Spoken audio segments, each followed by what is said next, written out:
It's the people that make Glasgow. Scotland are unbeaten here. And we'll end on that. It's also football that makes Glasgow. There's the famous starting army ever go to Germany. Germany! Germany! And today, one of sport's biggest rivalries takes place, marking the 150th anniversary of the world's oldest international football match. And this is where it all began back in 1872.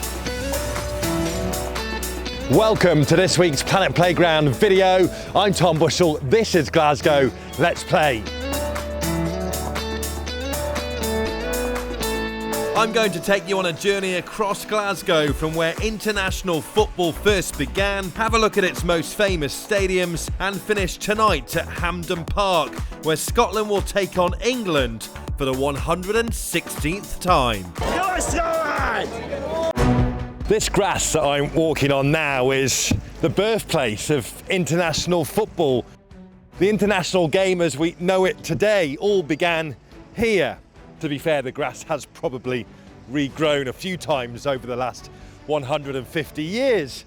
But what a piece of turf. If you think to all the stories that international football has provided us. And it all started here. When Scotland took on England in 1872. That place is the West of Scotland Cricket Club. Here's its chairman, David Mair. It's a historical venue. There have actually been 4 different international sports played in this ground. And why do you think it is this venue that was chosen for that first ever international football match? On this ground there was already quite a major cricket team and a rugby side, and so they had the facility. How special is it for this venue and being the chairman to have that history and heritage? Yeah. There is a big historical heritage here, and it's not just Glasgow sport and Scottish sport, it's world sport as it turns out. So it was kind of a natural bowl of a ground, and because there was a rugby ground here with a stand, then obviously that helped back in those footballing days as well. Well, they got 4,000 people here, so. And that's why they chose this venue, is it? Because there was good facilities here? And think so, yeah. It was just a shame that those 4,000 spectators that came to that game didn't actually see a goal. Yeah, well, absolutely. But if they came back 2 years later and 4 years later, they saw Scotland goals. Yes, indeed. Scotland are unbeaten here. And we'll end on that.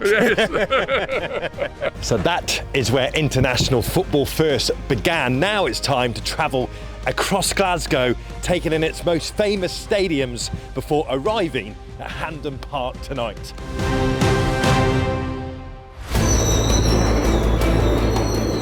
Two stations southbound from Partick on Glasgow's subway brings me out at one of world football's most iconic sporting venues.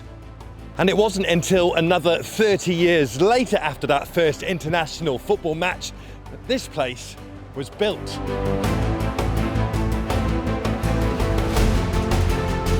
Ibrox Stadium is the home of Rangers Football Club in Glasgow. It's the 3rd largest football stadium in Scotland with the capacity of just over 50,000. It opened in 1899 and is designed by Archibald Leach, who supported Rangers. The architect also is to thank for stadiums such as Anfield, Old Trafford, Stamford Bridge and Craven Cottage. It's not hard to spot an Archibald Leach stadium, with the brick facades of the main stands always being one of his staple designs. Outside of Ibrox, I caught up with an old friend from our days living in Dubai, passionate football fan and sports broadcaster Emma Dodds. Well, this ground, if you want to come to one of the great British football institutions, then Ibrox Stadium is the place to come. The stadium itself speaks for itself. As soon as you arrive, you will see it in all its glory. And then, of course, once you get inside and you see the pitch and the inside of the stadium, like I say, it's an institution, one of the most successful clubs in the world, and the football is also a sight to behold. Like I say, the fans are amazing, the atmosphere is amazing, friendly people as well, that's important. Yeah, very much so. As we know at football grounds, friendly fans are important. So if you're in Glasgow, by all means. They're also opening a brand new museum at the end of the month, so there's plenty to see. Have a look at the history of the club and you can do it all in one stop. Glasgow is known for being a brilliant sporting city. Football, though, rules the roost here, doesn't it? It certainly does. Football remains the #1 sport in Glasgow. You've got Rangers, you've got Celtic, you've got Partick Thistle, Justin Paisley, you've got St Mirren, and then you've got all the clubs in the lower leagues around it. So there's no... If you come to Glasgow, you will find a football game pretty much any day of the week.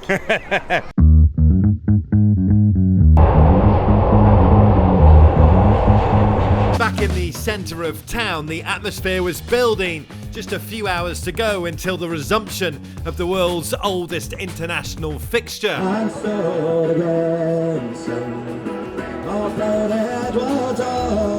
First for me though, it was a bus journey to the east of Glasgow to visit another iconic football stadium. My third stop on my journey across this footballing city of Glasgow, Celtic Park, the biggest football stadium in Scotland. Celtic Park opened in 1892 and is the home of Celtic Football Club. It has a capacity of just over 60,000 and is the 8th largest stadium in the United Kingdom. Its record attendance is 83,500, which was set during an Old Firm derby between Celtic and Rangers on New Year's Day 1938. Right, Celtic Park done. It's now off to Hampden Park, where Scotland are taking on England. En route to Hampden Park, I decided to take in another little walk along the River Clyde in Glasgow and notice you can actually take part in the Heritage Trail, a walk that takes in all of the bridges through Glasgow. An adventure for another day, because right now it was all about heading to Hampden Park, the home of Scotland football, and some quite excited fans. They were all here, of course, for the latest instalment of the world's oldest international football fixture, Scotland v England. This their 116th meeting, and this time an international friendly between the two. Not that you can ever call a Scotland-England game a friendly. Hi mate, can you give me your best memory of the Scotland-England fixtures? Oh, the best memory? Best memory I've had was probably 2016. And Griffiths scored the 2 free kicks. Yeah. And we should have won the game. What's your best memory? I need to think, wait a minute. Best fixture. Best memory? It'd be... Not... a minute. Lee Griffiths again. Yeah, that's Lee coming up a Griffiths. lot actually tonight. Lee Griffiths, and he scored to make it 2-1. Honestly, and we thought we'd done it. Yeah. We thought we'd done it. Yeah. But we didn't. Not many good memories for a Scottish fan, aye, no? Oh God, aye. Being 2-1 up with literally minutes to go, and then England scored. Got a downer. My favourite memory has got to be Lee Griffiths' second free kick. Yeah. And at the end. We're the famous starting army ever go to Germany. Germany! Germany! Honestly, Lee Griffiths' second free kick against England. Yeah. Nothing will ever top that in my life. So 151 years later, after that first international football match at the West of Scotland Cricket Club and a lifetime of memories, it's time for the latest instalment of Scotland v England. I didn't actually have a ticket, so here's a little bit of the pitch for you. Tonight's game is being played at Hampden Park, 6 miles across Glasgow from where international football all began, and its record attendance is close to 150,000.